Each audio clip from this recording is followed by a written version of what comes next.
जय हिंद दोस्तों, the exam portal के यूट्यूब चैनल पर आपका स्वागत है। हम लोग कैलेंडर पढ़ रहे थे। कैलेंडर में 3 पार्ट हम लोगों ने पढ़ चुका है। आज हम लोग कैलेंडर के पार्ट 4 में क्लास जो है हम लोगों का आज कैलेंडर का चौथा क्लास है। तो चलिए हम लोग सीधा क्वेश्चन पे चलते हैं और देखते हैं कि आज के सेशन में आज का जो हमारा कैलेंडर का सेशन है उसमें और किस किस तरह का प्रश्न कैलेंडर में बनता है, बारी बारी से उसको हम लोग देखते हैं। तो चलिए सीधा हम लोग क्वेश्चन पे चलते हैं, पैटर्न पे चलते हैं और किस किस पैटर्न पे क्वेश्चन बनता है वो देखते हैं। चलिए देखिए, कैलेंडर का रिपीटेशन मतलब कैलेंडर का दोहराना। जैसे मान लीजिए अभी 2022 का कैलेंडर चल रहा है, अभी 2022 का चल रहा है, तो फिर 2022 के जैसा ही किस वर्ष का कैलेंडर होगा। कहने का मतलब ये है, कैलेंडर का दोहराने का मतलब कि अभी जो 2022 जैसे 26 जून 2022, ठीक है ना, 26 जून को रविवार है, तो फिर से किस वर्ष में 26 जून को रविवार होगा।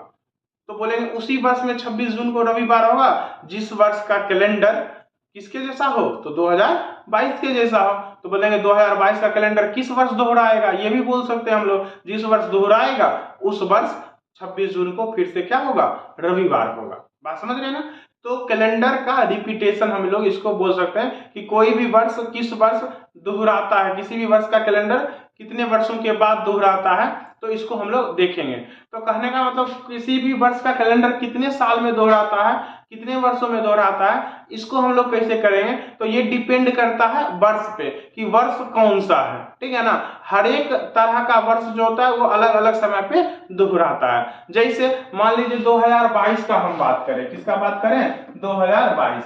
तो 2022 का जो कैलेंडर होगा वो कितने साल के बाद दोहराएगा, ये बोले तो बोलेंगे कि अगर हमको कैलेंडर का रिपीटेशन निकालना है कि इस साल का कैलेंडर कितने वर्षों के बाद दोहराएगा या किस वर्ष दोहराएगा, तो उसके लिए आपको क्या करना है कि जो अंतिम 2 वर्ष है, ठीक है ना, अंतिम 2 अंकों से बनी संख्या जो है, ठीक है ना, इसमें आपको क्या करना है, 4 से भाग कर लेना है। किससे भाग कर लेना है, 4 से भाग कर लेना है और रिमाइंडर को नोट करना है। तो बोले या तो रिमाइंडर 1 आएगा, शेष 1 आएगा, या तो शेष कितना आ सकता है, 2 आ सकता है या 3 भी आ सकता है।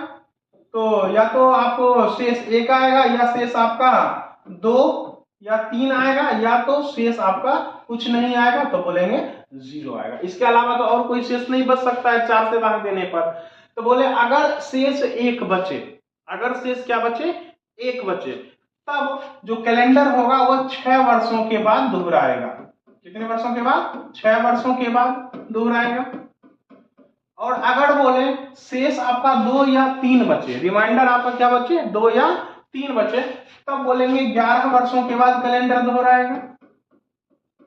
11 वर्षों के बाद दोहराएगा। और यदि कुछ शेष नहीं बचे, मतलब 0 शेष बचे, कोई भी शेष नहीं बचे, पूरा पूरा डिविजिबल हो, कट जाए, तब बोलेंगे 28 वर्षों के बाद कैलेंडर दोहराएगा।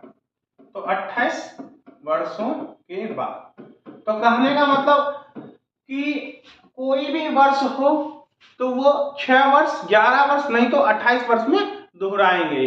लेकिन सामान्यतः सभी वर्ष, सभी कैलेंडर जो होगा वो 28 वर्ष के बाद दोहराता है, ठीक है ना। लेकिन उससे पहले भी दोहरा सकता है, और उससे पहले कितने कितने सालों में, तो 6 वर्ष में, नहीं तो 11 वर्ष में दोहराएंगे। तो 6 वर्ष में कब दोहराएंगे, तो जब आपका शेष कितना बचेगा, 1 बचेगा। 11 वर्ष में कब दोहराएंगे, तो जब 2 या 3 शेष बचेगा, तब कैलेंडर जो होगा आपका वो कितने सालों में, 11 वर्षों में दोहराएगा। तो अगर हम 2022 की बात करें तो 2022 में 22 में आप 4 से भाग कीजिए, देखिए रिमाइंडर क्या बचेगा, 22 में 4 से भाग करेंगे 2 रिमाइंडर बचेगा। तो जब रिमाइंडर 2 बच रहा है तो बोलेंगे कब, तो 11 वर्षों के बाद कैलेंडर आपका दोहराएगा। मतलब 2022 के बाद 2033, 11 जोड़ दीजिए, 2033 का कैलेंडर 2022 के जैसा ही बिल्कुल होगा, ठीक है। तो आप चेक कर सकते हैं 2033 का कैलेंडर देखिए, 2022 का कैलेंडर देखिए, एकदम सेम होगा, दोनों का कैलेंडर क्या होगा, सेम होगा, ठीक है। चलिए, तो हम लोग बोल सकते हैं कि कैलेंडर का रिपीटेशन जो होता है 6 वर्षों में, 11 वर्षों में, नहीं तो 28 वर्षों में तो होना ही है हर हाल में, ठीक है। तो 6 वर्षों में भी हो सकता है, 11 वर्षों में भी हो सकता है, 28 वर्ष में भी हो सकता है। हम लोग पहले क्या करेंगे, भाग कर लेंगे, भाग में शेष देखेंगे, शेष 1 आएगा तो 6 वर्षों में, 2 या 3 आएगा तो 11 वर्षों में, और 0 आएगा तो 28 वर्षों में।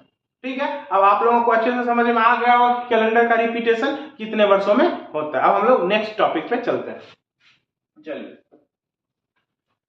देखिए, कह रहा है किसी महीने में दिनों की संख्या बताना, कि किस महीने में, जैसे मान लीजिए कहा जाएगा कि कोई महीना 31 का है, कोई महीना 31 दिनों का है, तो उसमें कितने सोमवार होंगे, किसी महीना में कितने रविवार होंगे, ये पूछ रहा है। तो इससे पहले आप समझिएगा कि पहले हम लोग क्या करते हैं, एक कैलेंडर बना लेते हैं महीना का।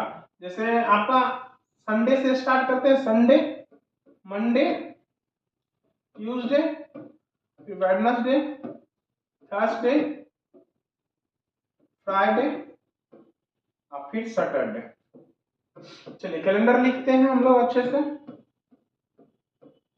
एक से स्टार्ट करते हैं, 1 2 3 4 5 6 7, फिर 8 9 10 11 12 13, फिर 14 15 16 17 18 19 20 21 22 23 24 25 26 27 28, फिर 29 30 और 31। हम कैलेंडर बना लिया हम लोगों ने। अब देखिए, अब क्या करेगा, क्वेश्चन क्या पूछेगा, कहेगा कि कोई महीना जो है वो 31 दिनों का है, कोई महीना जो है वो 31 दिनों का है और उसका 1 तारीख जो है वो सोमवार है। तब बताइए कितने मंगलवार उस महीने में होंगे, कितने बुधवार उस महीने में होंगे, कितने शनिवार उस महीने में होंगे, कितने रविवार, मतलब किसी भी दिन के बारे में पूछ सकता है आपसे कि कितने हो सकते हैं। तो आप लोग यहाँ से नोट करके अच्छे से देखिए, अच्छे से ध्यान देके इसको देखिए। तो हम बोले जब 31 का महीना है, तब देखिए 1 तारीख, 2 तारीख और 3 तारीख, बोले तो संडे, मंडे और ट्यूसडे है, वो कितनी बार आ रहा है, 3 बार आ रहा है। कितनी बार, सॉरी 5 बार आ रहा है। कितनी बार, 1 2 3 4 5। मतलब कहने का मतलब क्या है, तो अगर 31 का महीना होगा तो संडे मंडे ट्यूसडे नहीं बोलेंगे, 1 तारीख वाला दिन, 2 तारीख वाला दिन और 3 तारीख वाला दिन जो होगा वो 5 बार आएगा। कितनी बार आएगा, 5 बार। बाकी सब कितनी बार आएगा, 4 बार आएगा। अब बोले अगर हम ये 31 मिटा दें तब बोलेंगे कितना, अगर महीना 30 का हो, अगर महीना कितने का हो, 30 का हो, तब बोलेंगे सिर्फ 1 तारीख और 2 तारीख वाला दिन कितनी बार आएगा, 5 बार आएगा। बाकी सब कितनी बार आएगा, तो बाकी सब 4 बार आएगा। बाकी सब कितनी बार आएगा, 4 बार आएगा। उसी तरह से अगर आप 30 भी हटा दें, मतलब महीना 29 का हो, महीना कितने का हो, 29 का, तो सिर्फ 1 तारीख को पड़ने वाला दिन ही कितनी बार आएगा, 5 बार आएगा। बाकी सब 4 बार आएगा। अगर हम 29 भी हटा दें, मतलब महीना कितने का हो, 28 का हो, तो सभी दिन कितने कितने बार आएंगे, तो 4 4 बार आएंगे। ठीक है, तो यहां से भी क्वेश्चन बनता है इस पैटर्न पे, तो इसको हम लोग नोट कर लेंगे कि अगर महीना आपका क्या हो, यहां पर लिख देते हैं, अगर महीना आपका 30 का हो, महीना आपका क्या हो, 30 का हो, सॉरी पहले 31 का, अगर महीना आपका क्या हो, 31 का हो, तो बोलेंगे 1 तारीख, 2 तारीख और 3 तारीख को जो दिन पड़ेगा वो 5 बार होगा। वो कितनी बार होगा, 5 बार होगा महीना में, और बाकी सब 4 4 बार। जब 30 दिन का महीना हो तो 1 तारीख और 2 तारीख को पड़ने वाला दिन जो होगा वो 5 बार, बाकी सब 4 बार। अगर महीना 29 का हो तो 1 तारीख को पड़ने वाला दिन 5 बार, बाकी सब 4 बार। अगर महीना 28 का हो तो सब कितना कितना बार, 4 4 दिन होगा। सबका दिन कितने कितने बार होगा, तो 4 4 बार होगा। ठीक है, तो आप लोगों को ये चीज अच्छे से समझ में आ गया होगा कि महीना कितने का होगा, 31 का होगा, तो बोलेंगे 1 तारीख, 2 तारीख और 3 तारीख को जो दिन पड़ेगा वो 5 बार होगा, 5 बार आएगा। अगर 30 का होगा तो बोलेंगे 1 और 2 तारीख वाला जो दिन होगा वो 5 बार आएगा, बाकी सब 4 बार आएगा। अगर 29 का होगा तो बोलेंगे 1 तारीख को जो दिन होगा वो 5 बार, बाकी सब 4 बार आएगा। अगर 28 दिन का महीना होगा तो बोलेंगे कोई भी दिन 5 बार नहीं होगा, सब कितनी बार होगा, 4 बार होगा। ठीक है, तो आपको ये चीज अच्छे से समझ में आ गया होगा। आगे बढ़ते हैं।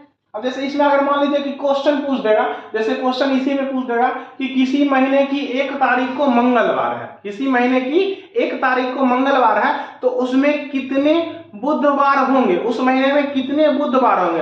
1 तारीख को मंगलवार, 1 तारीख को मंगलवार, बोले अगर मंगलवार 1 तारीख को है, यहां पर अगर मंगलवार 1 तारीख को है तो 2 तारीख को क्या होना चाहिए, बुधवार होना चाहिए। फिर 3 तारीख को क्या होना चाहिए, बृहस्पतिवार होना चाहिए। तो आपसे पूछेगा कि 1 तारीख को मंगलवार है और महीना 31 का है, तो बुध कितनी बार आएगा, बुध उस महीने में कितनी बार आएगा। तो बोलेंगे बुध कौन सा दिन है, तो 2 तारीख का दिन है, बोलेंगे बुध भी कितनी बार आएगा, तो 5 बार आएगा। क्योंकि अगर महीना 31 का होगा तो 1 तारीख, 2 तारीख और 3 तारीख को जो दिन होगा वो सभी 5-5 बार आएंगे, ठीक है ना। तो चलिए आगे बढ़ते हैं नेक्स्ट टॉपिक पे।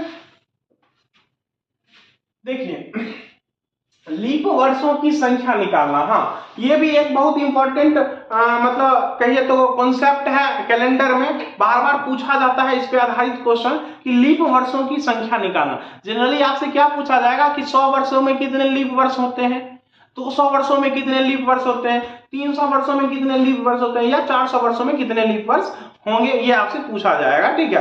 तो हम लोग बोले तो जनरली 100 वर्षों में जो होता है वो 24 लीप वर्ष होता है, ठीक है ना। लेकिन कभी कभी 100 वर्ष में 25 भी लीप वर्ष हो जाते हैं, तो वो कब होते हैं तो हम लोग देखते हैं। तो प्रत्येक 100 वर्ष में ऐसे बोले तो 24 ही होता है, लेकिन कभी कभी क्या होता है 25 भी हो जाता है। और 25 होने का कारण है कि जो 100वां वर्ष होता है ना वो आपका लीप वर्ष निकल जाता है, वो आपका क्या निकल जाता है, लीप वर्ष, तब 25 वर्ष होता है। जैसे समझने के लिए हम लोग समझते हैं इस बात को कि जैसे मान लीजिए हम लोग 1600 से हम पहले 100 वर्ष के लिए हम लोग निकाल रहे हैं, तो 1600 से हम गिनती करते हैं, कोई भी ईस्वी कहीं से तो कहीं स्टार्ट करेंगे ना, कहीं से हम 100 वर्ष लेते हैं। जैसे हम 1600 से ले रहे हैं, 1600 से आगे जा रहे हैं, तो 1601 से आगे बढ़ेंगे ना, 100 वर्ष लेंगे, तो फिर 1602, फिर 1603, ऐसे ही करके जाएंगे, कहां तक जाएंगे, 1600 नहीं 1700 तक, कितने तक, 1700 तक जाएंगे। तो बोलिए यहाँ 1 से 100 वर्ष तक लिए हम समय,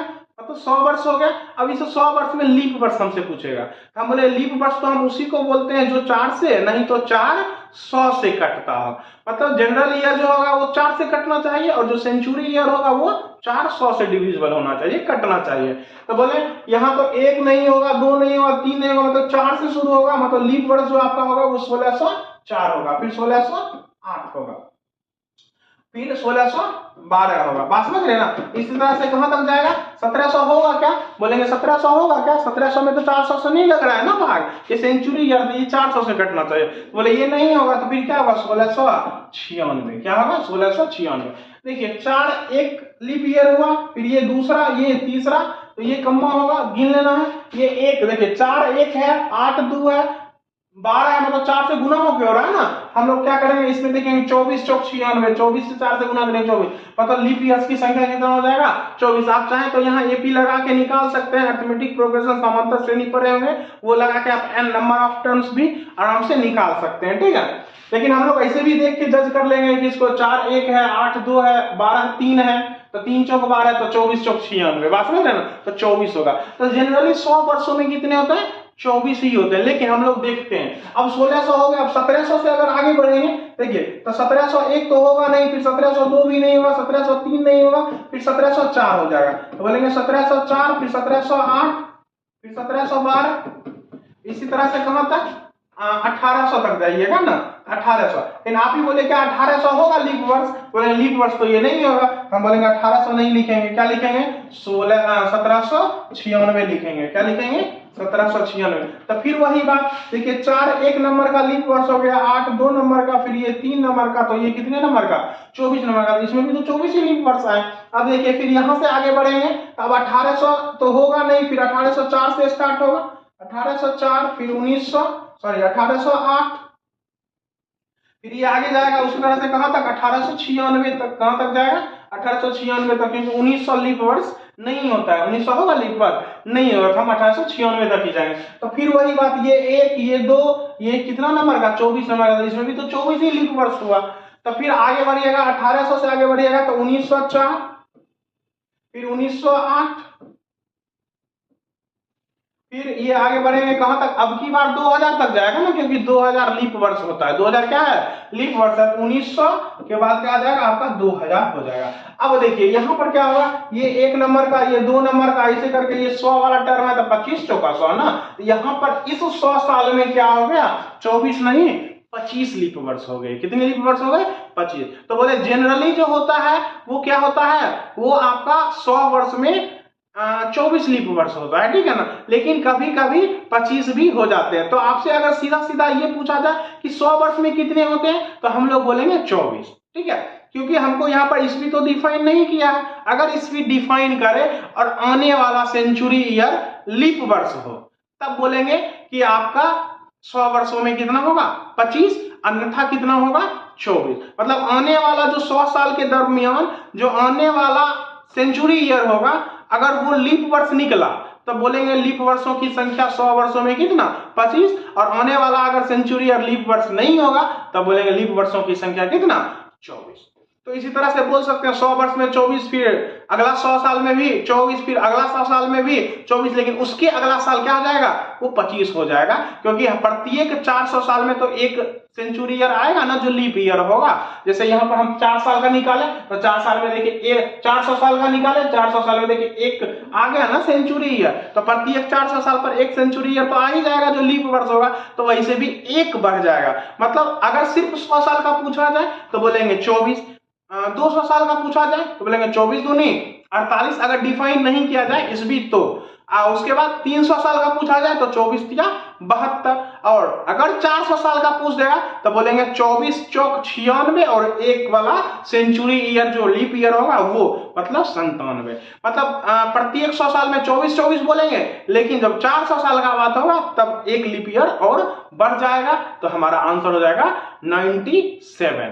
तो 100 साल में 24, 200 साल में 48, 300 साल में 72, लेकिन 400 साल में कितने लीप वर्ष, तो बोलेंगे 97। तो आपको लीप वर्ष निकालने के लिए आ गया होगा। हाँ, अगर इस भी डिफाइन कर दे कि इतना से इतना 100, मतलब आपको 100 साल का समय बता दिया जाए, इतना से इतना तक लेना है, तब आपको जो बीच में आने वाला लीप ईयर सेंचुरी ईयर होगा उसको गौर से देखना है कि अगर आने वाला सेंचुरी ईयर लीप वर्ष है तब 24 नहीं क्या हो जाएंगे 25 हो जाएंगे, ठीक है ना, लीप वर्षों की संख्या। तो आप लोगों को लीप वर्ष निकालने के लिए अच्छे से आ गया होगा। अब हम लोग आगे बढ़ते हैं दूसरे कॉन्सेप्ट पे। देखिए क्या है कॉन्सेप्ट कि यदि आज रविवार है तो 70 सप्ताह और 310 दिनों के पश्चात कौन सा दिन होगा।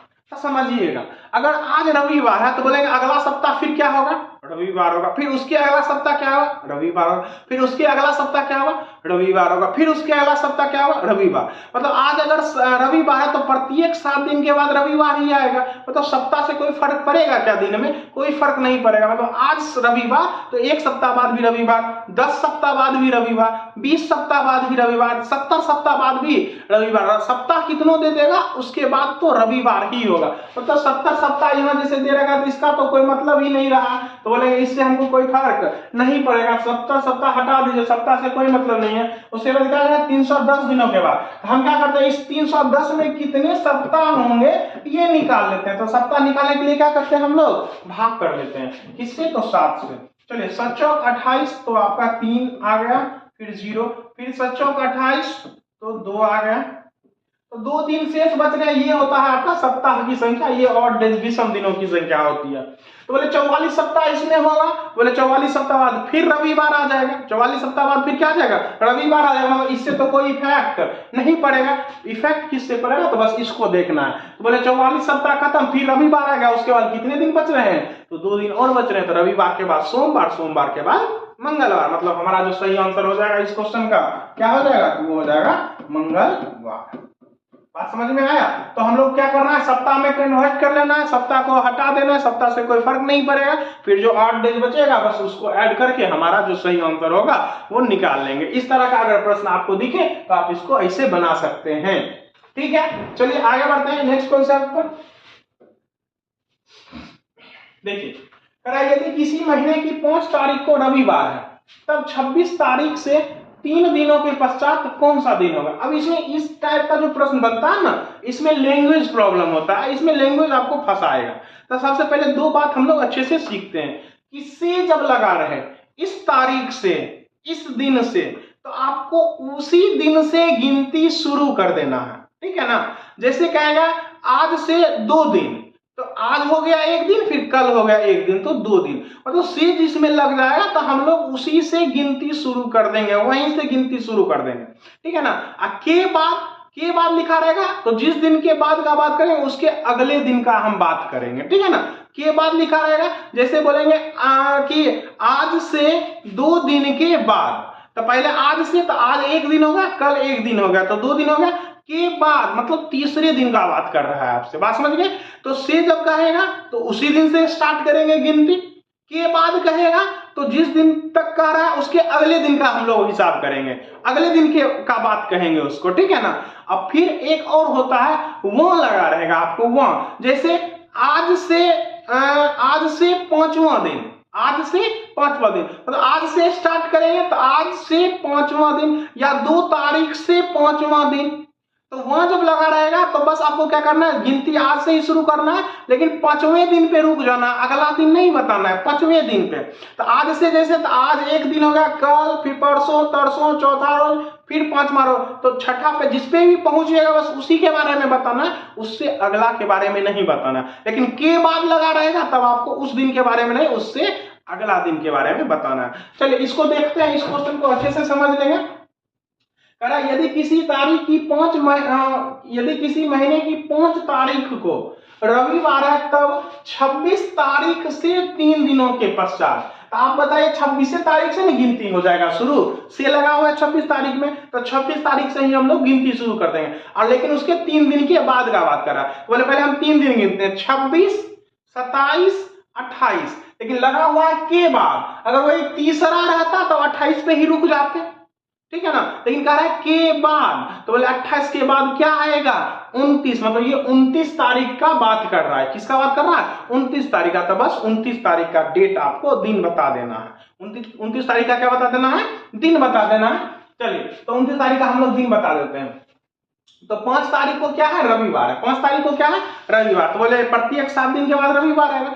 5 को अगर रविवार है तो फिर 5, 7, 12, 12 को रविवार होगा, फिर 12, 7, 19, 19 को रविवार होगा, 19, 7, 26, 26 को रविवार होगा। चलिए कैसे लिखेंगे, 5 को रविवार होगा, फिर 12 को रविवार होगा, 12 के बाद फिर 7 और बढ़ा दीजिए, 19 को रविवार होगा, 19 के बाद 26 को रविवार होगा। तो 26 को रविवार होगा, फिर 27 को क्या होगा, फिर 28 को क्या होगा, और फिर 29 को क्या होगा, 29 को हमको बताना है। तो बोले अगर 26 को रविवार तो 27 को सोमवार, 27 को सोमवार, 28 को मंगलवार, और 29 को क्या हो जाएगा, बुधवार हो जाएगा, 29 को बुधवार। तो इस तरह से हम इस तरह के प्रश्नों का जवाब दे सकते हैं, आंसर दे सकते हैं। तो ठीक है, तो अभी तक कैलेंडर में इतना काफी है, आप लोग अच्छे से प्रैक्टिस कीजिए किसी भी बुक से। खास करके अगर रीजनिंग का करना है तो हम बार बार कर रहे हैं, रीजनिंग के का कीजिए चाहे मैथ का कीजिए, तो किरण पब्लिकेशन का जो बुक आ रहा है मैथ्स और रीजनिंग का, वो अभी सबसे सुपर बुक माना जाता है मार्केट में तैयारी के लिए। तो आप उससे इसका प्रैक्टिस कीजिए, जो भी पढ़ाया जा रहा है, मैथ हो चाहे रीजनिंग हो, उसमें आप अच्छे से प्रैक्टिस कीजिए। अगर कहीं दिक्कत होता है तो आप कमेंट कीजिए, टेलीग्राम चैनल पर आप कमेंट कीजिए, आपको उसका सॉल्यूशन दिया जाएगा। तब तक के लिए धन्यवाद।